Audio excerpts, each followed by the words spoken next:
Olá, bom dia. Tudo bem? Tranquilo? Eu sou o Joe Jackson. Eu trabalho com marketing digital, com consultoria. Eu dou aula de marketing digital em algumas faculdades. E hoje nós vamos conversar sobre vendas emocionais, sobre a importância do emocional nas vendas. Bom dia, tudo bem? Dona Penha da Alfior. E aí, Ana, tudo bem? Ianca Lohane, bem-vinda. Tudo jóia? Pessoal, enquanto o pessoal vai entrando aí na live, a gente vai sempre se posicionar da seguinte maneira.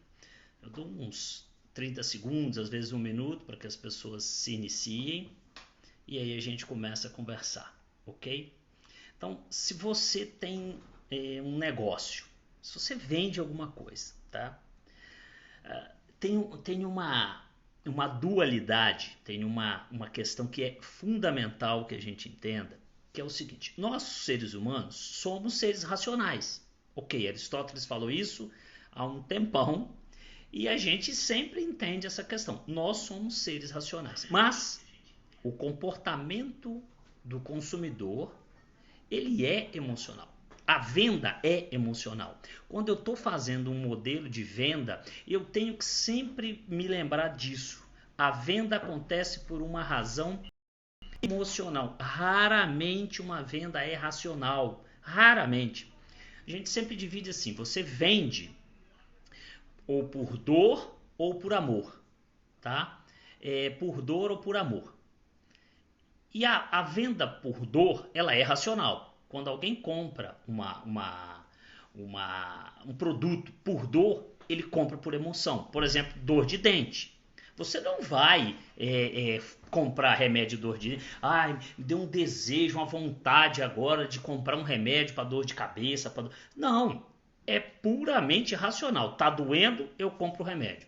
E aí eu tenho aquela questão de pagar um sobrepreço porque o meu preço é relativo à minha dor, né? A minha dor ela sobrepõe qualquer tipo. Por exemplo, você está andando na rua, tá? Você está andando na rua, você está fazendo uma caminhada e aí você está com sede. Aí o cara fala assim: ó, a garrafinha de água é R$ 5.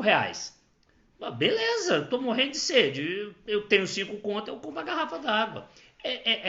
Você vai negociar? Ah, não, só dou 3. Ah, não, não quer. Então tá bom, morro de sede. Não vai. É dor. Tá? Agora, a emoção, que é o que move a grande maioria das pessoas, a gente, por exemplo, carro. Raramente uma pessoa compra um carro racionalmente. Raramente. A não ser que seja uma empresa. Aí ela compra racionalmente. Mas pessoa física é emocional. É tão emocional que as concessionárias já descobriram isso. E quando você vai pegar o carro, eles colocam um laço vermelho, né? Aquela coisa, um tapete, sabe? Faz uma festa. Pô, você tá pagando, cara. E caro. Carro no Brasil é caríssimo e você tá pagando. Mas é como se você estivesse ganhando aquele presente. Tá? Então, é o seu emocional. E por que isso é importante? Por que isso faz diferença? E aí que você tem que prestar atenção. Por que isso faz a diferença no modelo? Porque eu tenho uma conexão emocional muito mais forte do que racional. Muito mais forte. A minha esposa, há uns 16 anos, uma coisa assim, no dia do aniversário dela, a gente trocou de carro. Ela pegou um carro no dia do aniversário dela. Ela tem uma conexão com esse carro emocional absurda. É o carro que ela mais lembra, que ela mais gosta, que ela mais tem amor por aquele carro. Foi o melhor carro? Não importa. Não importa. Tecnicamente não faz a menor diferença. Nós já tivemos mais 3 carros iguais, exatamente o mesmo modelo depois disso. E não faz a menor diferença para ela. O primeiro, aquele carro, no dia do aniversário dela, fez toda a diferença no emocional. Ela tem um sentimento de amor, de empatia por aquele carro muito, muito grande. Roupa, a mesma coisa. E aí, por que eu estou pontuando isso? Porque quando você vai abordar um cliente, isso serve para tudo, para prestação de serviço, tá? Para uma aula, para um hotel, para um atendimento clínico, para tudo. O emocional é essencial. Tanto eu vou fazer essa questão do atendimento médico. Nós iniciamos o processo de cura pelo atendimento médico, não pelo medicamento.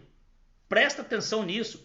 Já foi provado por várias pesquisas. Um médico que tem um atendimento humanizado, que tem um atendimento carinhoso, que se preocupa com o cliente, eu vou chamar de paciente aqui, né, por causa do médico, com o paciente, ele já inicia o processo de cura.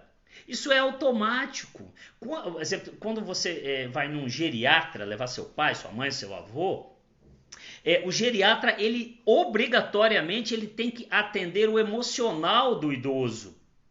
Porque doença tem, isso é fato. O cara está com 70, 80 anos, ele tem um monte de doença. Eu vou dar um relato para vocês. O meu pai, ele mora sozinho lá em Vila Velha. Eu estou aqui em Belo Horizonte, meu pai mora lá. Meus pais moram lá.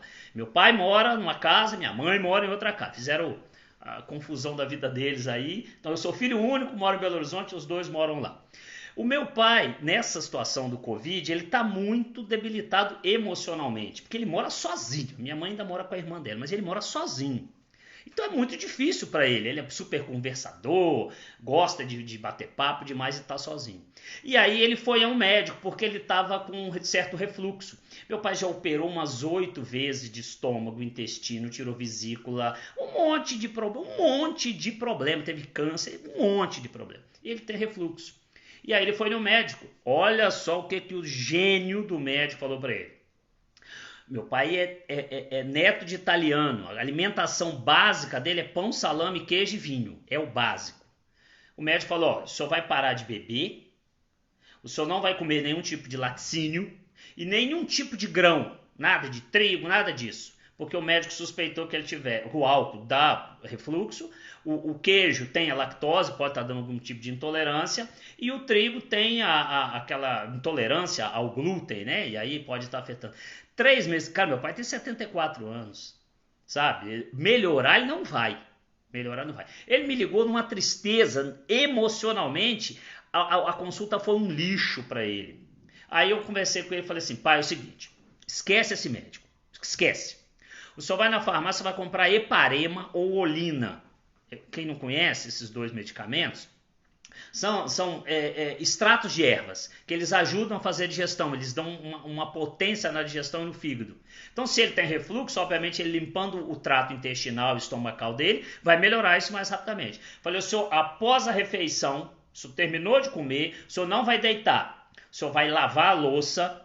Aí ele fica em pé. Falei, então o senhor fica em pé, lava a louça, ajeita a cozinha, tudo certinho. O senhor toma uma colher da Olina ou do Heparema e vai dar uma caminhada.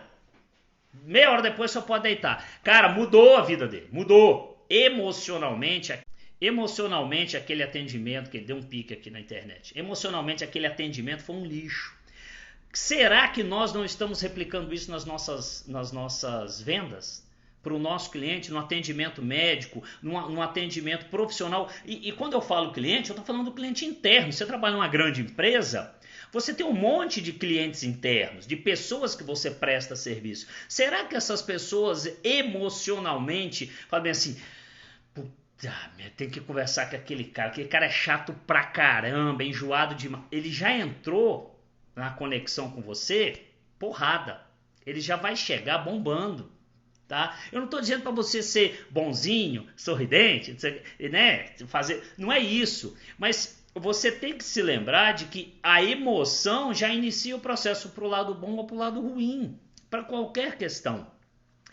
Por exemplo, eu gosto muito do supermercado, mas eu não vou no Super Nosso. Eu tive péssimas experiências lá dentro. Péssimas. Então, emocionalmente, é um supermercado terrível. Não importa o preço. Eu não estou falando do preço.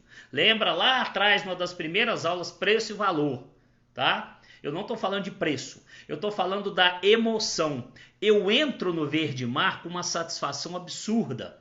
Eu adoro aquele supermercado. Foi uma das primeiras vezes quando eu tive há 21 anos, quando eu vim para Belo Horizonte. Tá? Eu conheci o Verde Mar, era uma pequena pequena unidade lá no São Pedro, eu morava lá perto, uma pequena unidade, um supermercado, sempre foi uma emoção muito boa.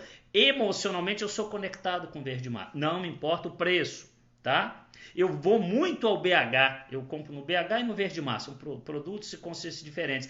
São experiências ótimas, a velocidade do caixa do BH, mas eu não vou no EPA, porque para mim é uma experiência horrível. Por exemplo, eu gosto muito de camiseta, uso muito camiseta de malha.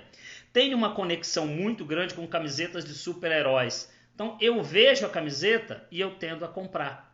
Tá? Então tem lojas que eu já tenho uma conexão, que eu já sei o atendimento é bom. Por exemplo, você já se perguntou por que você não gosta de banco? Eu tenho certeza que se eu te perguntar agora, você vai olhar para você e falar assim, cara, eu odeio ir a banco. Todo mundo odeia. O banco cobra taxas extorsivas, o banco te presta um serviço horrível, faz você entrar em fila para tudo e tudo que você quer é difícil ou caro. É básico. E aí tem uma empresa chamada Nubank, que foi montada por um colombiano, se não me engano é colombiano, que estudou nos Estados Unidos e veio montar o Nubank no Brasil. E por que ele montou o Nubank? Porque ele achou impossível abrir conta em banco, pagar as tarifas, pagar as taxas de juros, 400% ao ano no cartão de crédito, até um pouco mais agora, uma loucura. Então, o Nubank entrou com uma nova experiência do usuário, user experience, né? Experiência do usuário dentro desse conceito.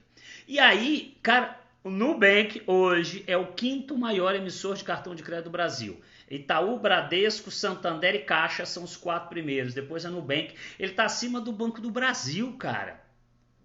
Porque a experiência do usuário com o banco é horrível. O Nubank terá isso, veio tirar essa questão. Então, quando você fornece para o seu cliente um atendimento, uma experiência superior à média, emocionalmente ele fica conectado com você, emocionalmente ele fica entrelaçado com você. Então, é fundamental que quando você inicie um processo de venda, emocionalmente você perceba que aquele cliente está suscetível e você pode se aproveitar eticamente disso, superando as expectativas. Todo mundo o trata mal, já que todo mundo não se importa com ele. Se você o tratar bem, se importar com ele e demonstrar essa percepção para ele, falando, cara, como é que eu posso te ajudar? Qual é a sua dificuldade? Isso vai fazer uma conexão tão grande que você vai se fidelizar à marca. Tá? Nós, como consumidores, nós temos uma tendência a repetir compra no mesmo lugar, do mesmo jeito, da mesma forma.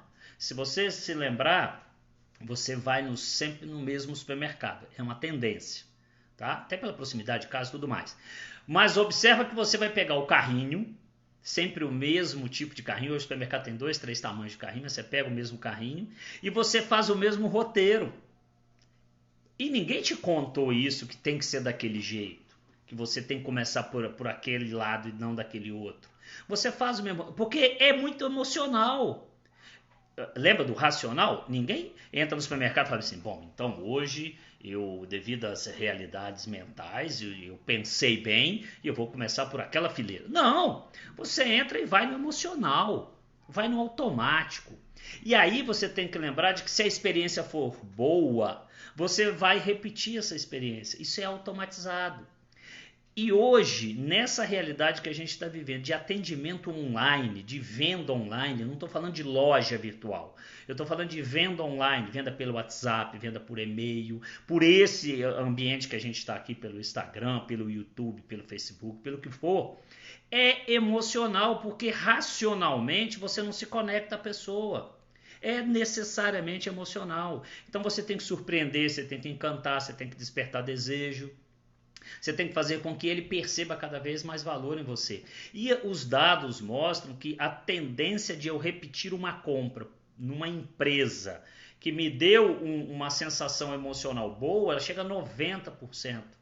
Se eu tive uma relação boa, eu conto para as pessoas. Tem uma métrica assim, se você for mal atendido, você conta para até 10 pessoas. Se você for bem atendido, você conta para 3, 4 pessoas, ok? Então, ou seja, quando dói, a gente reclama mais do que elogia. Mas eu começo a defender aquela marca. Eu elogio mesmo, eu defendo mesmo. Eu falei aqui de várias relações que eu tenho de carinho com determinadas empresas. E isso é importante para você porque pescar num aquário é muito mais fácil do que pescar no mar. Quando você já tem um volume de pessoas que você atende bem, elas voltam. É mais fácil você se reconectar, é mais fácil você trazer o cliente para comprar novamente. Então a recompra, o upsell, né, a continuidade, o cross-selling, a venda cruzada, qualquer tipo de aumento que você faz no ticket que a pessoa comprou, seja na mesma compra, seja em outra compra, seja na repetição de compra, é muito mais fácil porque já teve uma experiência com você. Você não precisa provar que você é bom. Basta ser bom quando ele te provar. Deu para entender? Você não precisa provar que você é bom. Basta você ser bom quando ele te provar. Quando a pessoa criou uma experiência, ela foi até você, atenda ao bem. Seja bom. Seja humano. Tá? Seja humano, seja verdadeiro, seja sincero, seja honesto. Então, às vezes, eu falo para os clientes assim, olha, eu não consigo te atender. Na sua realidade, eu não consigo te atender. O custo da consultoria fica um pouco acima do que você está pretendendo pagar. Então,